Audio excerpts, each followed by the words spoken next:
ছোট্ট গ্রাম ছিল যার নাম শিমুলতলি।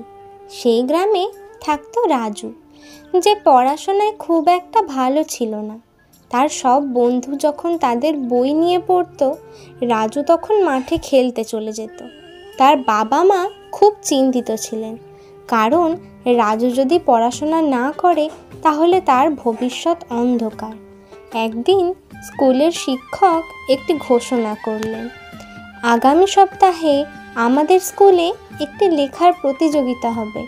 যে সবচেয়ে সুন্দর গল্প লিখবে তাকে একটি বিশেষ কলম উপহার দেওয়া হবে।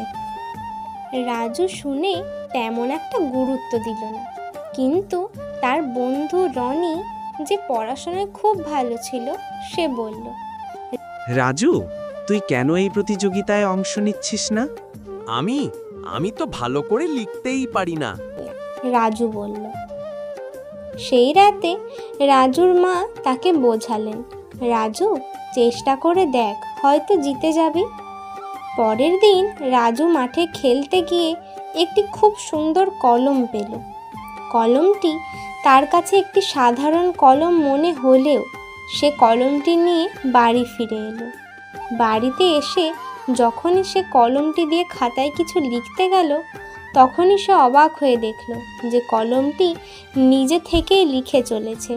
সে যা ভাবছে তাই সুন্দর সুন্দর অক্ষরে লেখা হয়ে যাচ্ছে। রাজু ভাবল, এই কলমটা নিশ্চয়ই জাদুকরি। এই কলম দিয়ে তো আমি সহজে প্রতিযোগিতা জিতে যাব। সে পরের দিন তার জাদুকরি কলম দিয়ে একটি গল্প লিখল। গল্পটি ছিল খুব সুন্দর, কারণ কলমটি নিজে থেকেই তার মনের সব ভাবনাকে সাজিয়ে লিখছিল। রাজু গল্পটি লেখার পর তার মাকে দেখালো। মা তো অবাক, এত সুন্দর গল্প! মা বললেন, তুই এত সুন্দর লিখতে পারিস? প্রতিযোগিতার দিন রাজু তার জাদুকরি কলমটি নিয়ে গেল স্কুলে। সে কলমটি খাতার উপর রেখে দিল আর কলমটি নিজে থেকেই লিখতে শুরু করলো। লেখা শেষ হওয়ার পর যখন বিচারকরা তার গল্প পড়লেন, তারা মুগ্ধ হয়ে গেলেন। শিক্ষক বললেন, এত সুন্দর গল্প! রাজু, এই বছরের প্রথম পুরস্কার তোমারই। রাজু খুশি হয়ে পুরস্কার নিল, কিন্তু তার মনে একটা খচখচানি ছিল।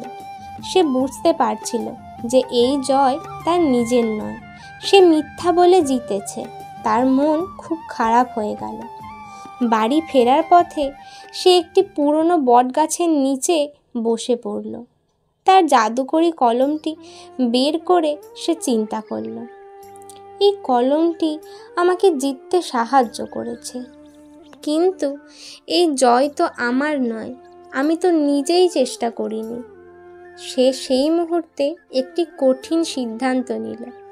সে তার জাদুকরি কলমটি গ্রামের একটি ছোট নদীর পাশে ফেলে দিল। তার মনে হলো, যদি সে নিজের চেষ্টা দিয়ে না জেতে তাহলে সেই জয়ের কোনো মূল্য নেই। বাড়ি ফিরে এসে সে তার মাকে সব কথা বলল। তার মা প্রথমে অবাক হলেও পরে তাকে বুকে জড়িয়ে ধরলেন। আমি খুব গর্বিত রাজু, তিনি বললেন। তুমি আজ যা করেছ তা কোনো পুরস্কারের চেয়েও অনেক বড়। তুমি আজ শততার পুরস্কার জিতেছ। মনে রেখো, নিজের চেষ্টা আর সততা দিয়ে পাওয়া সাফল্যই জীবনের আসল সুখ। সেই দিন থেকে রাজু পড়াশোনায় মন দিল। সে আর ফাঁকি দিত না। সে বুঝতে পেরেছিল যে সাফল্যের কোনো সহজ রাস্তা নেই, নিজের চেষ্টা আর পরিশ্রমই একমাত্র উপায়। তার জাদুকরি কলমটি না থাকলেও তার মধ্যে যে সত্যিকারের লেখার প্রতিভা লুকিয়েছিল তা সে নিজের চেষ্টা দিয়েই খুঁজে পেল।